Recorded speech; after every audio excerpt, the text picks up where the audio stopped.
Olá, tudo bem? A gente continua conversando sobre microeconomia neste nosso vídeo de hoje, porém agora a gente muda a perspectiva teórica. A gente até aqui conversou nas 3 aulas anteriores sobre a oferta e demanda, empresas em concorrência perfeita, empresas em concorrência imperfeita, mas sempre na perspectiva neoclássica. O nosso objetivo nessa aula, em que a gente falará sobre estratégias competitivas das empresas, é discutir uma outra abordagem teórica, tá? A chamada abordagem schumpeteriana ou neo-schumpeteriana, que é, de certa forma, bastante crítica à perspectiva neoclássica. Esse nome Schumpeter, né? Vamos pegar aqui, ó, vem de Schumpeter, diz respeito a Joseph Arthur Schumpeter, esse economista austríaco, o Schumpeter. Ele, olha que curioso, né? A economia tem sempre as suas imensas curiosidades. O Schumpeter se dizia neoclássico, tá? Mas ele apresentou uma perspectiva que é bastante diferente da perspectiva neoclássica, como vai ficar claro aqui ao longo da nossa conversa nesse vídeo. Tá? Nessa perspectiva, a concorrência das empresas acontece dioturnamente o tempo todo e o motor dela é a inovação tecnológica, tá? E essa inovação tecnológica vai mudando os mercados ao passo em que ela vai sendo feita, né? Então a inovação muda o mercado e ela vai acontecendo o tempo todo, isso é a concorrência. Então vocês verão que é uma perspectiva que para vocês, eu acredito, seja muito mais intuitiva em geral, e embora Schumpeter se dizia neoclássico e ele queria perceber como é que as empresas e a economia como um todo se comportavam entre um momento de equilíbrio e outro, e esses equilíbrios, tá? Eles, digamos, entre um e outro a passagem acontecia pelo processo concorrencial, criar inovações tecnológicas, né? Mesmo o Schumpeter, então, se dizendo neoclássico, dizendo que ele chegaria a equilíbrios que eram equilíbrios tais quais os neoclássicos colocavam, tá? A perspectiva neo-schumpeteriana, ou seja, os autores, os economistas que seguiram a perspectiva de Schumpeter, a perspectiva original de Schumpeter, estes autores neo-schumpeterianos, daí o nome neo-schumpeterianos, porque seguiram Schumpeter. Tá? Esses autores se afastam muito profundamente da perspectiva neoclássica, tá? E são a ela críticas. Tá?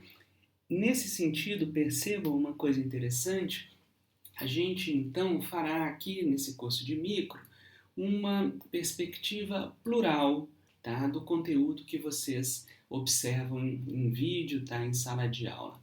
Por quê? Porque a gente teve o contato com o neoclassicismo e agora a gente vai ter o contato com uma outra perspectiva teórica. E desta forma, vocês têm, no processo de formação de vocês, contato com perspectivas diferentes, vocês têm contato com pluralidade teórica e isso é crucial. Tudo bem? Eu sei que confunde, mas essa é a intenção, porque assim a gente, confundindo, vai no caminho do esclarecimento. E sempre que vocês se esclarecerem, não tenham dúvida, cada conhecimento novo mostra o tanto que a gente desconhece o mundo. Então como diria Tom Zé, esclarecer para confundir e confundir para esclarecer. Bora lá? Então olha só, tá? Na perspectiva das estratégias competitivas das empresas, numa perspectiva neo-schumpeteriana, tá? A gente precisa, em primeira instância, responder essa questão. O que é concorrência e por que há concorrência? Diferente das minhas outras aulas, em que o slide era só de apoio, aqui tem muita informação. Então eu vou usar o slide um pouquinho além, tá, digamos, do apoio, da inferência do conceito. Aqui o conceito vai estar aberto no slide para vocês, mas não tentem copiá-los, pessoal. Sinceramente, não tentem copiar slide. O que vale é vocês copiar a ideia de vocês. Tudo bem? Eu estou usando o slide como uma muleta por causa do conjunto de conceitos que vocês verão que surgirão, que surgirá aqui, conjunto que surgirá aqui nesse nosso vídeo. Mas não copiem os slides, entendam tá, o caminho lógico, construam com o conteúdo que vocês estiverem, portanto, compreendendo. Então vamos lá, vamos retomar. Estratégia competitiva das empresas quer dizer o quê? Bem, quer dizer que as empresas tramam estratégias competitivas o tempo todo. Elas tramam estratégias competitivas porque elas estão o tempo todo num processo concorrencial. Tá? E a gente precisa, portanto, entender o seguinte: o que é a concorrência e por que existe concorrência? Bem, concorrência é um processo de disputa. Aqui não tem nada diferente, tá, do que a gente percebe, por exemplo, na perspectiva darwiniana da biologia, tudo bem? Ou darwinista, se quiserem. Nós, aqui na perspectiva neo-schuteriana, temos uma visão de mundo do processo econômico das empresas que é um processo também, tá, darwinista, em que há concorrência o tempo todo porque as empresas estão numa disputa. Tá? Essas empresas estão numa disputa porque daí vem a razão de existir concorrência, porque elas estão buscando sobreviver, elas querem ter maior poder de mercado, elas querem ter, portanto, capacidade de ganhar mais do que as suas competidoras. Para isso, as empresas necessariamente precisam conseguir maior participação de mercado, tá? E essa participação de mercado vai oferecer para as empresas mais poder nesse mercado. O que quer dizer que elas, portanto, estão buscando esses tais ganhos extras. Aqui, tá? Schumpeter chamava ganhos extras de monopólio. Então, para resumir, o que as empresas fazem? Elas estão buscando o tempo todo ter maior participação no mercado, porque essa maior participação as oferece poder de mercado, e quando elas têm poder de mercado, elas alcançam seu objetivo final, que são os ganhos, tá, extraordinários ou ganhos extras de monopólio. Eita, agora confundiu, né? Porque apareceu o monopólio e a gente está falando de concorrência. Sim, tá? Eis uma das grandes diferenças de Schumpeter para com os neoclássicos e, claro, dos neo-schuterianos para com os neoclássicos.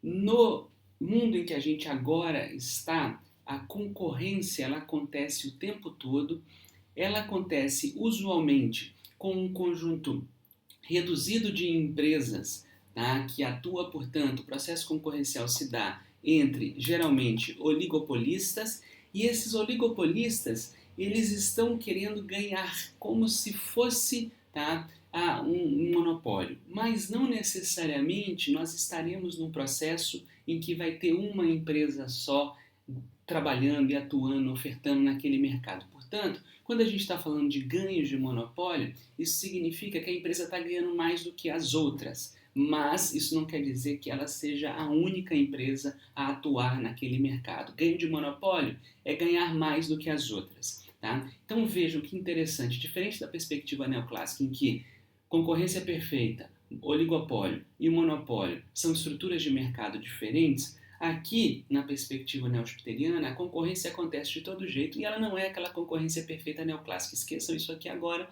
porque a gente está lidando com Schumpeter e neo-schuteriano e não com o neoclássico. Então aqui, tá, a concorrência acontece o tempo todo. Essa concorrência envolve um conjunto limitado de empresas e não inúmeras empresas, portanto aqui a gente está falando de concorrência oligopolista, e essas poucas empresas que estão competindo o tempo todo no mercado, elas estão buscando ter maior participação no mercado, porque isso traz poder de mercado, e poder de mercado traz ganho extraordinário, ganho de monopólio. Ou seja, ela ganha mais do que as outras, mesmo sem ser a única empresa atuando no mercado. Portanto, ganhos de monopólio, tá, oligopólio e concorrência acontecem juntos, tudo ao mesmo tempo, aqui no mundo neo-schuteriano. É bem diferente do mundo neoclássico, né? Então vamos lá, vamos seguir, porque aqui também a coisa é dinâmica. E olha só, por que a concorrência é um processo? Tá? Por que a concorrência ela não vai ser uma coisa, digamos, que vai acontecer por temporada? Tá? A concorrência é um processo porque ela acontece diuturnamente, ela acontece o tempo todo. Tá? Logo, os mercados são extremamente dinâmicos, tudo bem? E vejam, a lógica, tá, de a concorrência acontecer o tempo todo foi o que a gente acabou de conversar. Se as empresas estão, poucas empresas, ou tá, um número limitado e não um número infinito, tá? O gigante de empresas, porque aqui é o oligopólio na maior parte dos mercados. Então vejam se aqui, tá, as empresas estão competindo o tempo todo para buscar ter, tá, o ganho extraordinário, o ganho de monopólio.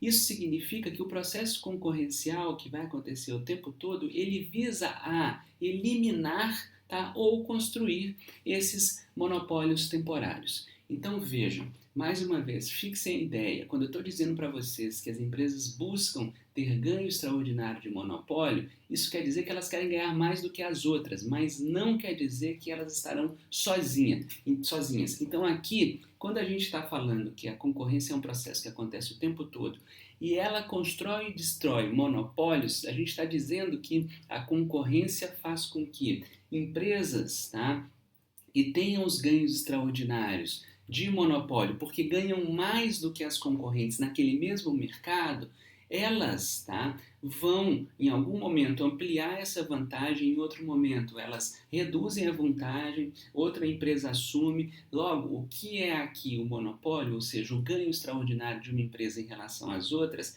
eles são normalmente temporários. Tudo bem? Então, assim, não tem nada muito novo aqui, tá? Se a gente olha, por exemplo, para a realidade prática das coisas, o tempo todo vocês estão reparando empresas passando na frente de outras e depois a outra retoma o lugar. Isso é a concorrência não jupiteriana. E quando a empresa passa na frente da outra, ela tem o tal ganho extraordinário de monopólio, que é a finalidade, a intenção delas nesse processo dinâmico, dioturno, chamado concorrência.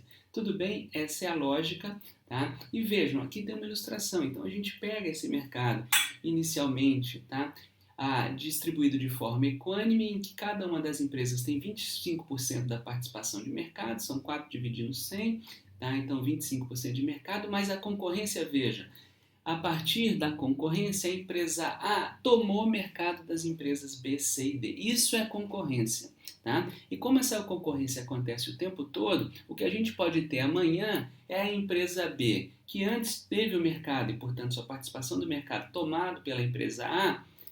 Amanhã a empresa B vai tomar o espaço que antes era da A, tá? E isso é o processo concorrencial. Vocês veem isso na prática acontecendo todos os dias, por isso que eu posso aqui passar com alguma rapidez. E, né, que é o motor desse processo concorrencial? Se há concorrência, tá? O que faz essa concorrência existir? Tá? Como é que a gente, portanto, é o seguinte, olha, se eu vou fazer uma corrida, tá? O que vai fazer a concorrência na corrida existir é a velocidade, a força com que eu correrei. Pega essa ideia e traz aqui. O que é o motor do processo de concorrência entre as empresas? Para a perspectiva schumpeteriana, neo-schumpeteriana, o motor são as inovações tecnológicas que as empresas fazem. Tá? Então, inovação tecnológica é o motor da concorrência, é o que faz a gente materializar a concorrência, enxergar a concorrência. E o que são inovações tecnológicas? Bem, por um lado, inovação tecnológica cria novo produto, por outro lado, a inovação tecnológica pode criar novo processo produtivo. Então, inovações tecnológicas, elas podem ter, tá, um direcionamento a criar novos produtos, um direcionamento a criar novos processos produtivos ou, inclusive, mudar os dois. Tá? Mas essa mudança de produto, tá, diferenciando, inovando o produto, essa coisa de se mudar, tá, a processo produtivo, a produção da empresa, a forma pela qual ela produz, a estrutura de custos de produção dela, tá, ou mudar os dois, isso é inovação. Quando a empresa implanta inovação, ela quer mudar essas coisas. Tudo bem? Maravilha? Vamos lá então. E onde é que a gente vai enxergar, tá, a mudança que a empresa faz via inovação tecnológica, como nós enxergamos isso, tá? Então a empresa muda coisas dentro dela, mas nós enxergamos isso onde? No mercado, tá? O mercado é o local no qual se materializam as inovações que a empresa fez. Então ela muda, por exemplo, construir um produto novo. Esse produto novo, para a empresa, tudo bem, ela enxerga lá dentro, tá? Mas nós, consumidores, que somos o alvo da empresa, porque ela quer que a gente consuma o que ela está inovando, nós enxergaremos essa inovação no mercado, tudo bem? E as competidoras dela também enxergarão no mercado. Então, por exemplo, se a gente constrói um celular novo, uma outra produtora de celular não vai bater na minha porta para ver como é que o celular novo que eu fiz funciona. Ela vai ver isso no mercado. Portanto, tá, o local em que as inovações se materializam é o mercado. E vamos definir a partir disso, para ficar mais claro, o que é mercado.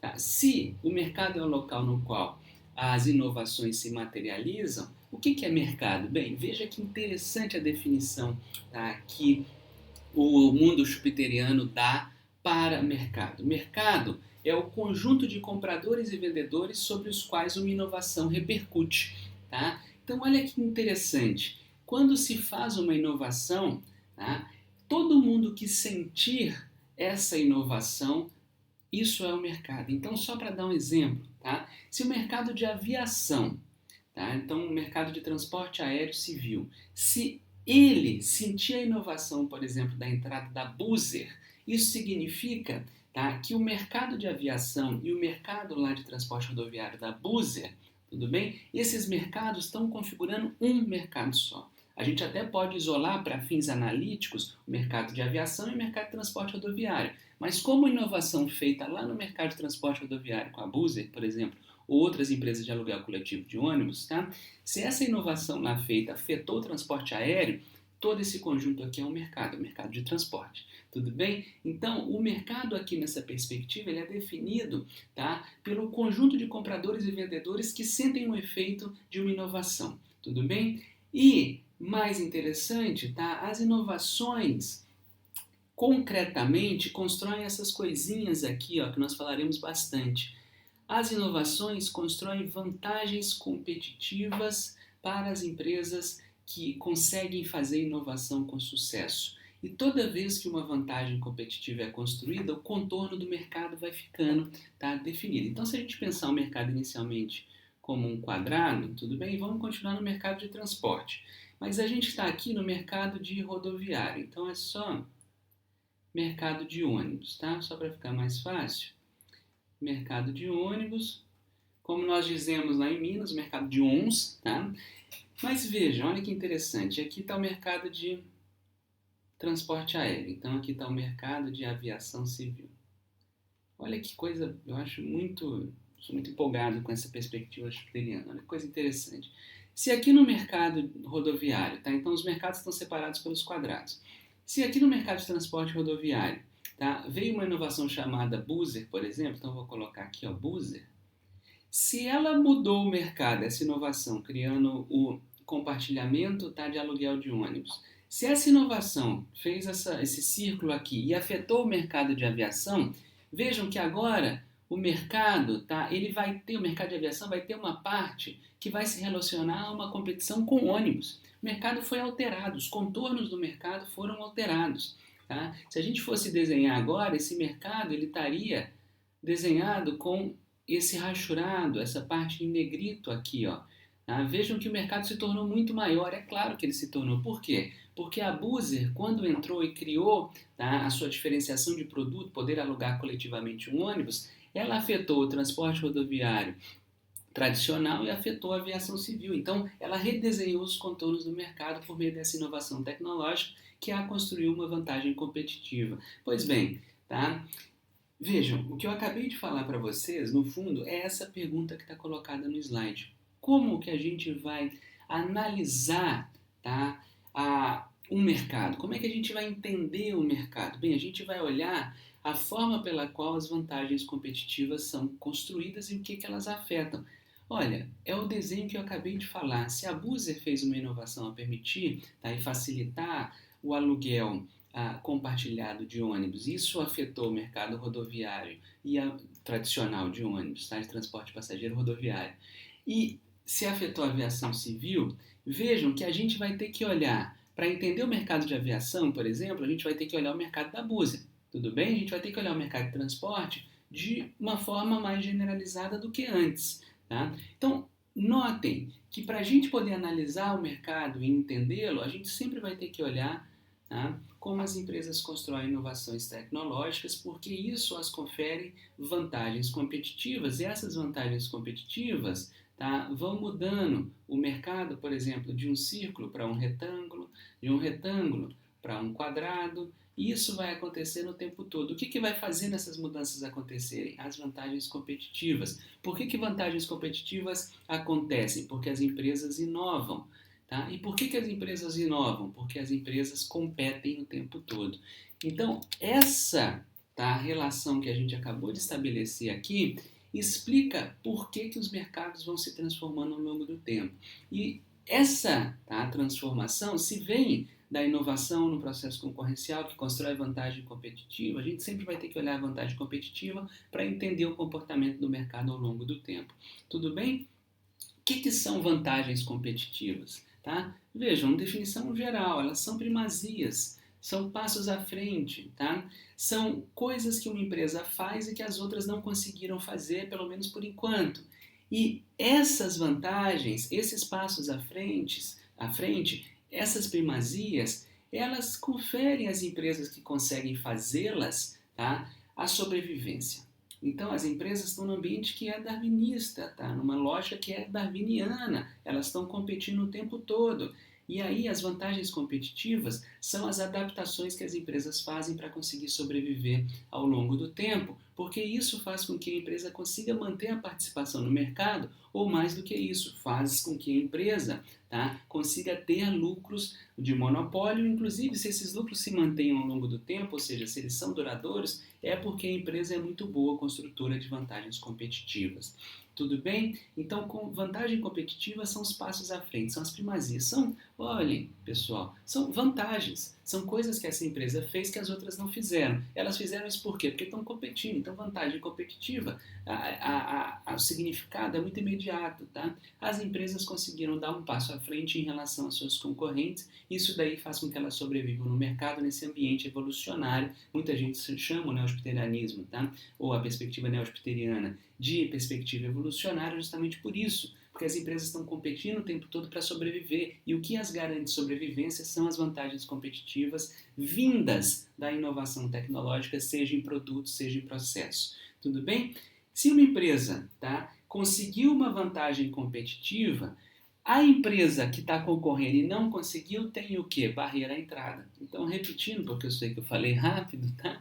Quando eu sou um empresário e faço uma vantagem competitiva, consegui inovar e essa coisa deu certo, a empresa com quem eu compito, se ela não fizer outra vantagem, em relação a ela, a minha vantagem construiu uma barreira à entrada.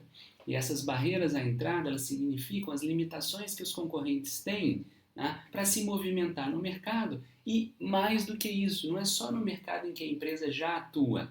Uma empresa, por exemplo, pode fazer uma barreira à entrada para impedir uma potencial entrante nesse mercado de entrar. Então, a vantagem competitiva pode ser dissuasória, tá? No sentido de que a empresa faz para inibir eventuais potenciais entrantes de efetivamente entrarem no mercado. Tá? Então, mais uma vez, vamos supor agora, tá, que a Buser ela percebeu como é que funciona o mercado coletivo de aluguel de ônibus, ela já aprendeu, ela tem essa vantagem, tá? E ela repara que, por exemplo, uma empresa de aluguel de patinete elétrico está querendo entrar no mercado de aluguel coletivo de compartilhado de ônibus, tudo bem? A Buser pode trocar agora, pode criar agora uma estratégia competitiva para evitar que essa empresa de aluguel de patinete elétrico entre no mercado de aluguel compartilhado de ônibus. Tudo bem? Mesmo sem a empresa ter entrada de patinete, a Buser já pode tomar uma atitude, inovar de alguma forma, sei lá, alugou ônibus, na cidade em que chegou tem um patinete esperando, por exemplo, tá? Isso vai mudar o contorno do mercado e impedir que uma potencial entrante entre no mercado. Mas é claro que não é só para potencial entrante, barreira à entrada é também para quem já está no mercado. Então, se a Buser, por exemplo, está fazendo, né, esse processo de compartilhar aluguel de ônibus, tá? Uma outra empresa de ônibus, sei lá, tá? A Breda, ela pode agora falar, vou fazer o mesmo, tá? Só que como a Buser já está no mercado, ela já está fazendo isso, ela já tem essa vantagem competitiva, a Breda vai ter que de alguma forma, romper a barreira que a Buser construiu quando ela entrou primeiro e desenvolveu essa vantagem. Então vejam, não é só para potencial entrante, tá? É para quem já está no mercado também. Isso acontece o tempo todo. Eu estou usando aqui o exemplo de aluguel compartilhado de ônibus porque é uma novidade. Tá? A gente pode pegar mercados que são consolidados, supermercados, mercado de supermercado. Tá?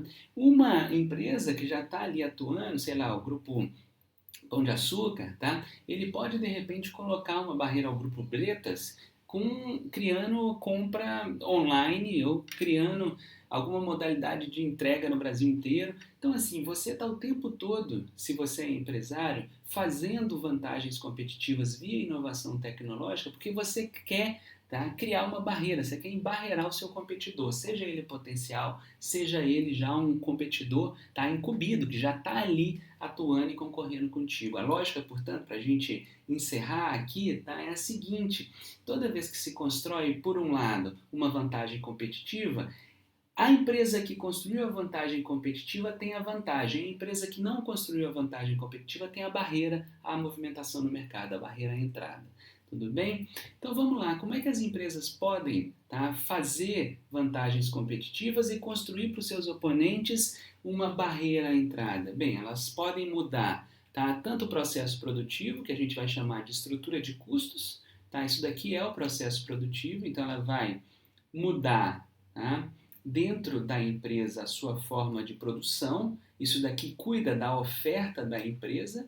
A empresa pode inovar aqui, ou ela pode inovar buscando criar uma vantagem competitiva para si, uma barreira à entrada para o seu competidor, do lado da demanda, e ela vai fazer isso diferenciando produtos, inovando o produto, mudando o produto ao longo do tempo. E essas criações, elas podem se dar em diversos campos. Vejamos, por exemplo, sobre as mudanças no processo produtivo. A empresa pode tentar constituir economia de escala, que é produzir mais é mais barato. Então ela vai tentar aumentar a produção para reduzir o custo unitário de produção de cada um de seus produtos. Tá? Por isso que o ml, por exemplo, dos refrigerantes de 3 litros é mais barato do que o ml dos refrigerantes de 250 ml na latinha. Por quê? Porque 250 ml está diluindo menos o custo total de produção. Quando a gente amplia a produção, a gente está falando, estamos dando escala à produção. E essa escala de produção reduz o custo unitário, tá, relativamente ao volume maior produzido. Então, reduz o custo de produção, economia, tudo bem? Por que reduz? Porque se produz mais, economia de escala. Economia de escopo é muito relacionado com a economia de escala, mas a economia de escopo é, enquanto na economia de escala eu estou produzindo o mesmo produto, só que em volume maior, na economia de escopo eu vou produzir vários produtos diferentes que eu consigo produzir com a mesma estrutura produtiva para eu diluir o custo também. Tá? Então, a lógica da economia de escopo tá, é um leque, é um espaço. Então, a lógica é, nesse espaço, caberem produtos diferentes no processo produtivo, porque assim eu diluo o meu custo de produção para todos os outros produtos que eu estou fazendo e não somente para um que eu faria. Beleza? Então, vejam, aqui eu estabeleço processos produtivos diferentes. O mesmo eu farei, tá, com a estrutura de custo da empresa quando a empresa é muito rica. Tudo bem? Porque se ela é muito rica, ela tem capacidade de enfrentar crises de forma mais fácil, ela tem capacidade de comprar maior volume dos seus fornecedores, ela tem capacidade de, inclusive, tá, a gente vai ver isso daqui a pouco no próximo slide, de financiar os seus usuários, o que é uma relação de diferenciar o seu produto. Tá? Então, capacidade de financiamento muda a maneira pela qual a firma consegue estruturar seus custos. Tá? Quanto maior, obviamente, melhor é para a empresa a constituição da vantagem competitiva. Logo, uma alta capacidade de financiamento é uma grande vantagem competitiva da empresa. Ademais, vamos lá, que são vários fatores, tá? Não vou ficar aqui debulhando todos. Patentes e licenciamento, isso daqui é ótimo, porque gera exclusividade. Então, por exemplo, no caso do celular no Brasil, tá? No celular no Brasil, lá atrás, quando ele começou a ser vendido aqui, tá? A Nokia, que é muito conhecida dos celulares antes do smartphone, mas talvez vocês não conheçam tanto hoje em dia, porque ela não conseguiu se dar bem na estratégia competitiva de smartphone, mas a Nokia lá atrás, primeiro, tá? Ela tinha os patentes de vários celulares que eram bem vendidos no mundo inteiro. E aqui no Brasil ela licenciou a tecnologia para uma empresa chamada Gradiente, para que a Gradiente produzisse celulares da Nokia aqui, mas com a marca Gradiente. Por que a Nokia fez isso? Tá? Porque assim ela não precisou entrar no Brasil efetivamente. Quem entrou foi a Gradiente, que não entrou, ela já estava no Brasil, ela é brasileira, então ela produzia, tá, os celulares da Nokia aqui pagando a licença de tecnologia. Por que isso foi bom para a Nokia? Porque a Nokia já viu que o Brasil consumia celular dela, tá? Mesmo sem ela precisar ter produzido aqui, ela licenciou para outro. E ela licenciou porque ela tinha patente. Tá? Daí, depois a Nokia simplesmente entrou no Brasil e passou a produzir celulares, tudo bem? E nesse processo, inclusive, a Gradiente faliu posteriormente. Então vejam, patente gera uma exclusividade. O licenciamento de tecnologia, que vem de uma empresa ter patente, faz com que, antes de a empresa passar a produzir ou a vender ela mesma diretamente num país, os consumidores daquele país tenham contato com o produto e aí a empresa mede se vai ter uma fidelização do cliente, ou seja, o cliente vai gostar daquele produto ou não. Tá? Então, patente, licenciamento de tecnologia faz com que a empresa tenha domínio sobre o processo produtivo de determinado produto que ela desenvolveu, o processo produtivo e, claro, o produto. Além disso, claro que isso daqui também pode valer para a tecnologia de produção, tá? Sem nenhum problema. Só estou dando exemplo do celular para ficar mais fácil. Relações com fornecedores ou garantia de matéria-prima, isso daqui é crucial, porque você precisa de matéria-prima, você precisa, tá, de fornecedor de água, luz, de elementos, insumos que entram no processo produtivo para gerar o seu produto. Então, quanto melhor a sua relação com os fornecedores, tá, melhor será a sua produção, melhor será a sua estrutura de custo, mais competitivo você consegue fazer o seu processo produtivo. E a mesma coisa aqui com outro tipo de fornecedor, que é o crucial, porque produz tudo no mundo, a mão de obra. Tá? Então, a lógica do item E, que eu acabei de falar, relação com o fornecedor e garantia de matéria-prima, é a mesma coisa para a mão de obra, a gente só separou aqui para ficar mais evidente como é necessário que uma empresa tenha boa relação com seus trabalhadores, tudo bem? E aí entra, por exemplo, também as coisas, né, de organização e engenharia de produção, por exemplo, os modelos que se colocam, tá? Lean, antigamente Fordismo, Just in Time, e aí as diversas, né, formas de organização do processo produtivo, inclusive cursos de engenharia de produção, tá? Existem para justamente tentar, muito mais do que isso, tá? Mas uma das razões de existir esse curso é para tentar fazer melhores processos produtivos, conferindo ganhos de competição, tá? Ganhos competitivos, vantagens competitivas à empresa que consegue melhorar o seu layout produtivo. Tudo bem? No campo da diferenciação de produtos também temos vários caminhos pelos quais a empresa consegue diferenciar, tá, o seu produto. Aqui não é dentro da empresa, aqui é da empresa para fora. Portanto, diferenciação de produto é mudar o produto, melhorar, construir um novo. Isso é diferenciar o produto. É claro que vai envolver mudança na estrutura produtiva da empresa, sim, mas não para ali. Tudo bem? Quando a gente fala das inovações na estrutura de custo, está parando ali, no processo produtivo da empresa. Mas quando a gente tem, portanto, uma mudança que ecoa também em diferenciação de produto, a empresa mudou o processo e mudou o produto, ou mudou o processo para ofertar um novo produto, tudo bem? E como é que a empresa pode, então, para onde ela pode olhar para diferenciar produto? Bem, ela pode melhorar desempenho, confiabilidade, durabilidade, tá? A gente tinha uma marca no Brasil lá atrás que era a CCE, e ela era conhecida como conserta, estraga. Isso daqui ficou tão famoso que a própria CCE depois, né, ela está aí até hoje, eu acho, não tenho certeza, ela mudou esse slogan, construiu uma nova propaganda dizendo que era conseguiram consertar o erro, tá? Ou seja, tem muito a ver com durabilidade, com confiabilidade e desempenho. Tem muitas empresas que investem pesadamente nisso daqui porque isso gera um produto que é diferente dos outros. Tá? Ergonomia e design é a mesma coisa. Quão bom é usar esse produto, tá? Ergonomia, quão confortável é. Design, tá? Quanto que o produto se adequa no seu desenho, tá? Aquilo que é o padrão de gosto da sociedade nesse momento. Quando a gente pensa em determinados carros, por exemplo, que estão na sua versão 30, tudo bem? A gente entende porque que design ir mudando ao longo do tempo é importante. Os nossos padrões de gosto mudam também, tá? A empresa precisa liderar esse processo ou se adequar a ele. Se ela lidera, melhor, porque ela ganha vantagem competitiva. Se ela se adequa, bom também, porque ela conseguiu eliminar a vantagem competitiva que talvez outro produtor detinha. Estética. Tá? Estética é a beleza, tá, daquele produto. Isso também é muito importante para vários produtos. A gente gosta, por exemplo, de roupa, tudo bem? Cada grupo que você bota, você fala, não, é bonita essa roupa. Tá? Vocês podem falar tranquilamente, é bonita porque tem um desenho diferente. Tudo bem, as coisas são relacionadas. Tá? Às vezes não vai ser o desenho, tá? Às vezes a beleza vai vir por causa de formas que estão ali colocadas, tá? E que constroem, portanto, um gosto das pessoas com relação a isso. De todo modo, estética, que é beleza, tá? E a forma do produto, desenho do produto, são extremamente relacionados, tudo bem? Linha de produto, tá? Isso aqui é muito importante. De vez em quando, por exemplo, a gente pega linha de produto porque tudo vem junto. Então a Apple foi muito feliz nisso, por exemplo, criando iPod, iPad, tá? iPhone, iMac, MacBook. Então ela consegue construir uma linha de produto em que tem, digamos, uma diretriz, uma coisa subjacente a todos os produtos.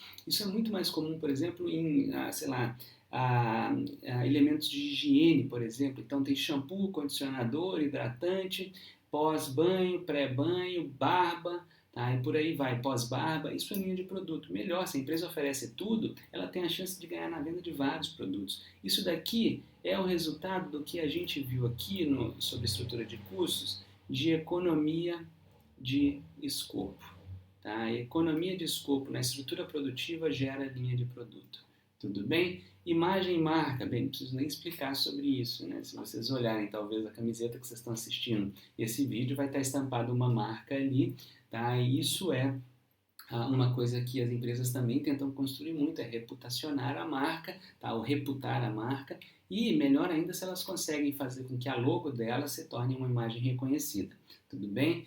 Formas de comercialização, então, por exemplo, hoje, empresas que não vendem online, tá? Empresas grandes que não vendem online, estão danadas. Tudo bem? Elas não vão conseguir se dar bem no processo concorrencial. Pequenas empresas, pequenos mercados, por exemplo, tudo bem, mas olha lá, porque hoje em dia, né, com os aplicativos de mercado, com entregas muito rápidas, mesmo esses pequenos mercados que não entram na venda online ou que de alguma forma não se abastecem, não abastecem as vendas online de aplicativos de compra, tudo bem? Essas empresas podem se dar mal. Tá? Então, formas de comercialização são caminhos pelos quais a empresa vai tentar constituir vantagens competitivas. Né? Assistência técnica e suporte ao usuário. Tenho certeza que vocês não comprariam nada, sobretudo mais caro, sobretudo eletrônico, se não tivesse assistência técnica e suporte ao usuário. Tudo bem, se vocês não tivessem um número para ligar ou uma loja para levar para fazer o conserto eventualmente ou a instalação. Vejam, capacidade de financiamento na estrutura de custos, como eu comentei, gera aqui a possibilidade de as empresas fazerem financiamento aos seus usuários. Está muito comum no Brasil hoje. Vocês vão em determinadas lojas ou até em faculdade e já ganham um cartão, tudo bem? Já ganham o financiamento. Tá? Isso é óbvio. Está diferenciando o produto porque se você oferece o financiamento ao produto que o cliente quer eventualmente demandar, mas não tem dinheiro, você vende o seu produto e ainda ganha no financiamento, você diferenciou o seu produto.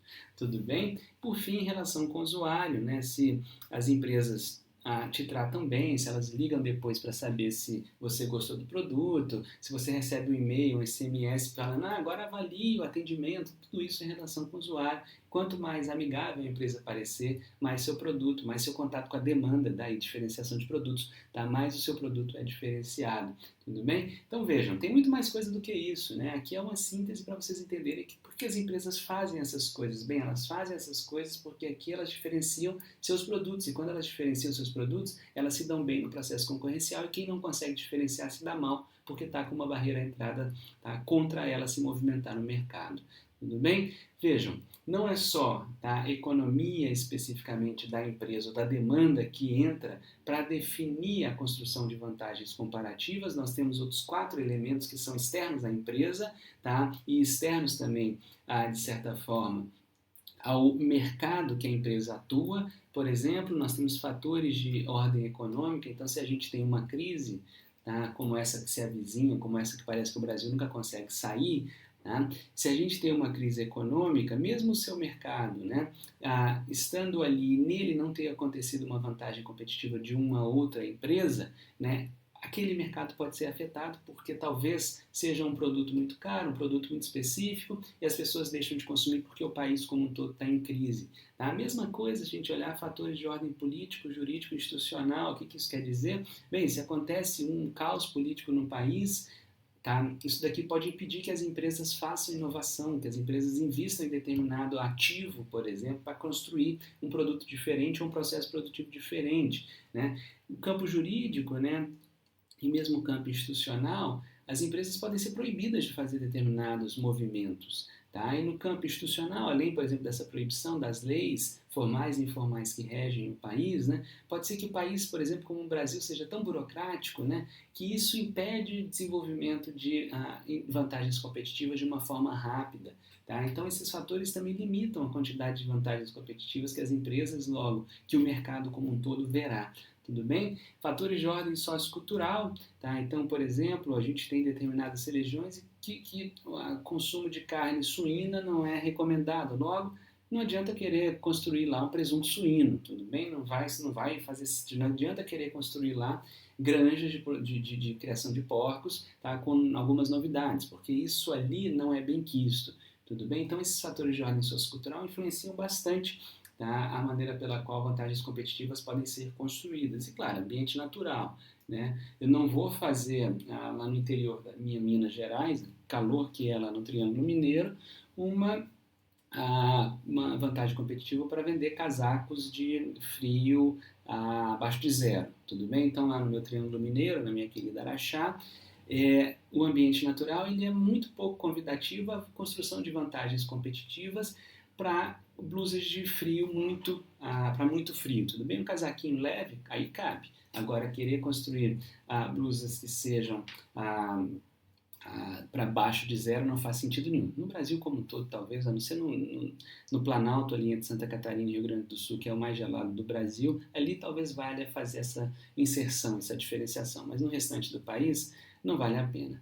Beleza? Vamos lá para a gente começar a concluir. Espero que tenha ficado claro agora, né, que a inovação e mercado são mutuamente determinados, tudo bem? O mercado é o conjunto no qual vendedores e demandantes de determinado produto sofrem, tá, com o impacto de uma inovação. Então, o mercado ele é o conjunto de pessoas que sentem, sejam empresas, sejam consumidores que sentem os impactos de uma inovação. Então, a inovação está o tempo todo mudando o mercado.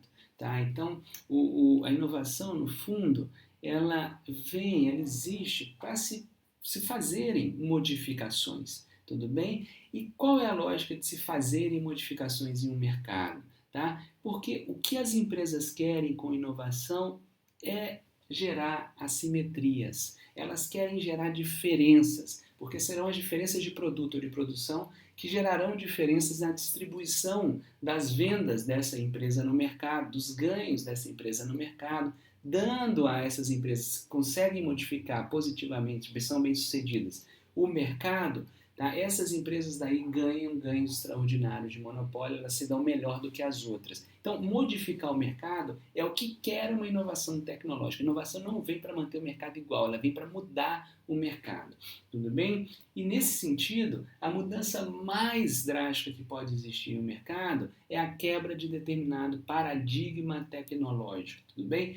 Vejam, tecnológico não quer dizer moderno. A gente usa muito uma definição de tecnológico como se fosse a coisa moderna. Não, a gente pode entender tecnologia como uma coisa que está aí vigorando. A tecnologia é um padrão, tá? Um padrão de produção, um padrão de produto, ou um padrão dos dois, portanto, no final das contas. Tá? Produz-se de determinada forma e produzem-se determinados produtos. Então, nesse sentido, tá, a tecnologia quer dizer esses padrões. Tecnologia não é o moderno, não é uma adjetivação de moderno. Essa coisa é tecnológica, é moderna. Não, não é isso.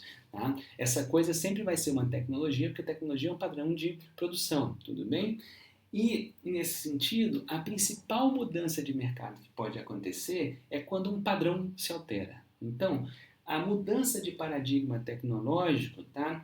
Ela significa que um determinado padrão que vigorava em determinado momento é superado, tudo bem?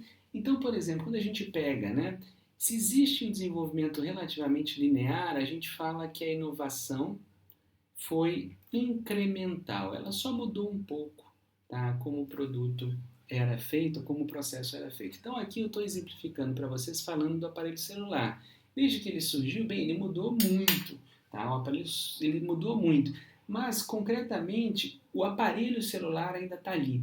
Tá? Então a mudança foi muito mais incremental. Ela primeiro colocou um envio de mensagens, depois entrou uma câmera, tá? E de repente a câmera mandava foto-mensagem, não sei nem se vocês sabem o que é isso. Aí de repente começaram a vir os celulares com rádio, com tocador de MP3. Aí lá, tá, na passagem ali dos anos 90 para os anos 2000, mas mais nos anos 2000, começaram a vir as internets, tá, lentas, lentas e caras que só.